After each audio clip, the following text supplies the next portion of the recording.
మునగాకుతో మనం tea, juice or curry కూడా చేసుకోవచ్చు. కర్రీ అయితే ఆకులు ఎలా ఉండాలంటే అవి అంటే మరీ లేత ఆకులు కాకుండా మరీ ముదురు ఆకులు కాకుండా మీడియం రకంగా ఉండాలనమాట. వాటితో మనం కర్రీ చేసుకోవచ్చు. అంటే అది చపాతీలోకైనా, రోటీలోకైనా బాగుంటుంది. అలానే జ్యూస్ కూడా చేసుకోవచ్చు. అంటే మునగాకుని ఫ్రెష్ మునగాకు తీసుకొనొచ్చి వాటర్‌తో క్లీన్ చేసేసి దాంట్లోనే కొంచెం నిమ్మరసం, కొంచెం షుగర్ ఇన్‌కేస్ మనకి చాలా చేదుగా ఉంటే కొంచెం షుగర్ కూడా యాడ్ చేసుకొని లేదా బెల్లం కూడా యాడ్ చేసుకొని జ్యూస్ లాగా తాగొచ్చు.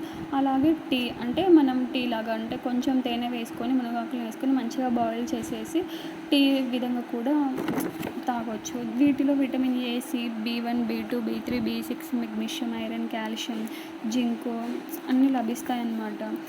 వీటిలో విటమిన్లు, ఖనిజాలు, యాంటీ ఆక్సిడెంట్స్ ఎక్కువ ఉంటాయి కాబట్టి మునగాకు తీసుకోవడం మంచిది. అట్లనే ఇది జీర్ణక్రియను కూడా మెరుగుపరుస్తుంది. రోగనిరోధక శక్తిని పెంచుతుంది. అంటే క్యాన్సర్ అంటే చాలా రోజుల నుంచి బాధపడుతూ ఉంటారు కదా! అంటే అటువంటి వాళ్ళు కూడా తీసుకోవడం వల్ల వాళ్ళకి కొంచెం రక్షణ కూడా అందిస్తుంది. అంటే కొంచెం బెనిఫిట్స్ ఉంటాయన్నమాట అవి తీసుకోవడం వల్ల. అట్లనే చర్మం, స్కిన్, హెయిర్‌కి కూడా ఉపయోగపడుతుందనమాట. కాబట్టి మునగాకుని ప్రెగ్నెన్సీ ఉమెన్స్‌కి మేము ఎక్కువ చెప్తామనమాట మునగాకు తీసుకోమని. దీంతో అంగన్వాడీ టీచర్స్ అంటే వాళ్ళకి ప్రోగ్రామ్ ఉన్న రోజు మునగాకు పొడి, మునగాకుతో కర్రీ అలాగే రోటీలో కూడా మునగాకు వేసి రోటీ చేసుకోవడం అనే వాటిపై వాళ్ళకి అవగాహన కల్పించినారు. Please like, share and subscribe. Thank you all.